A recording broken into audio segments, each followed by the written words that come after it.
Sriwijaya berdiri dan menjadi pusat kebudayaan serta pusat ilmu Buddha terutama yang beraliran Hinayana dan Mahayana.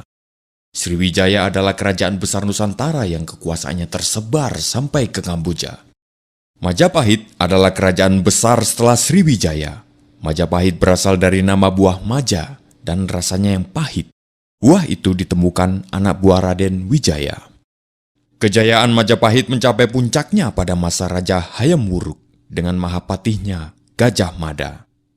Gajah Mada mengucapkan sumpah palapa, semacam perjanjian untuk tidak bersenang-senang sebelum mempersatukan Nusantara.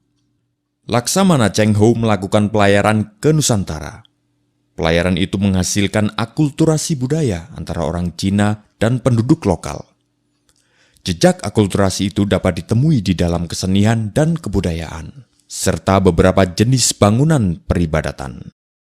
Portugis yang masuk ke Nusantara sejak 1511 telah banyak meninggalkan jejak budaya. Salah satunya adalah jenis musik roncong yang dicampur dengan gitar khas Portugis. Di samping persebaran agama Kristen oleh Franciscus Xaverius, Portugis banyak meninggalkan perbendaharaan kata, yang sampai saat ini kata itu masih dipakai. Pada tahun 1595, Belanda pertama kali melakukan pelayaran ke Hindia Timur dengan 4 kapal dan 249 awak kapal di bawah pimpinan Cornelius de Houtman. 1602 Maret terbentuklah VOC. VOC sebenarnya adalah jalan tengah yang ditempuh oleh kerajaan Belanda untuk meredam persaingan tidak sehat antar perusahaan untuk menguasai perdagangan ke Nusantara.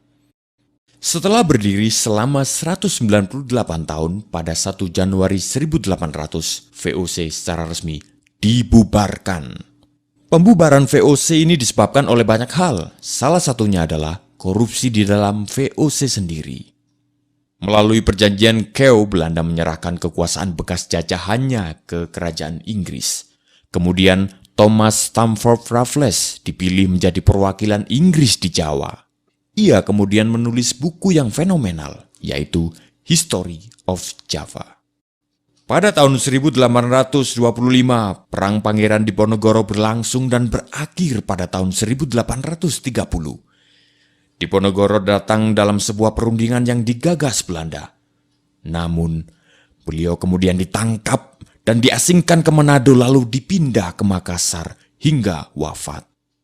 Mei 1908, berdirilah organisasi modern pertama yang didirikan oleh Dr. Sutomo, Dr. Cipto Mangunkusumo, Dr. Rajiman Wediodiningrat, dan Dr. Wahidin Sudirohusodo. Organisasi itu bernama Budi Utomo. Sarekat Dagang Islam didirikan pada tahun 1910 oleh Tirto Di Suryo. Sebelumnya pada tahun 1903, ia berhasil mendirikan surat kabar pertama dengan nama Sunda Berita, yang didanai dan dijalankan oleh orang pribumi. Tahun 1911, Haji Samanhudi, seorang pedagang batik dari Surakarta, mendirikan Sarekat Dagang Islam di Surakarta. Di Surabaya, HOS Cokroaminoto mendirikan cabang dan segera menjadi besar dan meluas di bawah pimpinan Cokroaminoto. SDI kemudian berubah nama menjadi Sarekat Islam. Pada tahun 1911, EFE Dowish Dekker atau Setiabudi, Cipto Mangunkusumo, Suwardi Suryadiningrat atau Ki Hajar Dewantoro mendirikan Indisci Party. Tahun 1912, Kiai Haji Ahmad Dahlan mendirikan organisasi Islam modern pertama, yaitu Muhammadiyah atau Jalan Muhammad. Organisasi ini memberikan pengaruh besar hingga saat ini. Pada tahun 1927, tanggal 4 Juli, Soekarno dan Al-Gemini Study Club mendirikan Partai Nasional Indonesia. Munculnya organisasi adalah penanda bagi perjuangan yang mengedepankan nasionalisme. Puncaknya adalah Sumpah Pemuda, Oktober 1928.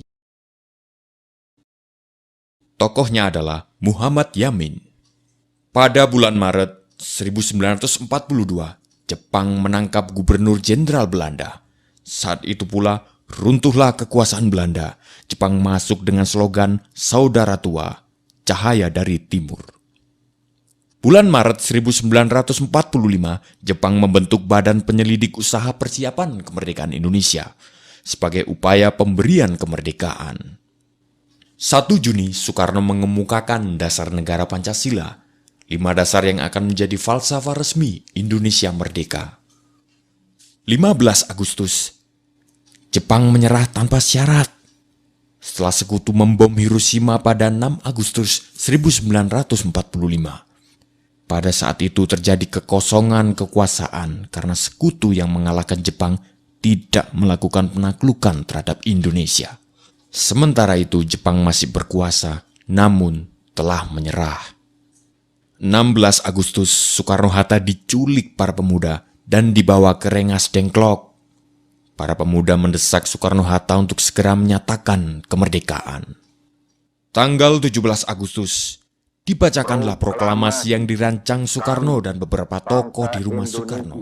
Dikibarkanlah bendera merah putih yang dijahit oleh Ibu Fatmawati, istri Soekarno. Hal-hal yang mengenai pemindahan kekuasaan dan lain-lain diselenggarakan dengan cara saksama dan dalam tempo yang sesingkat-singkatnya.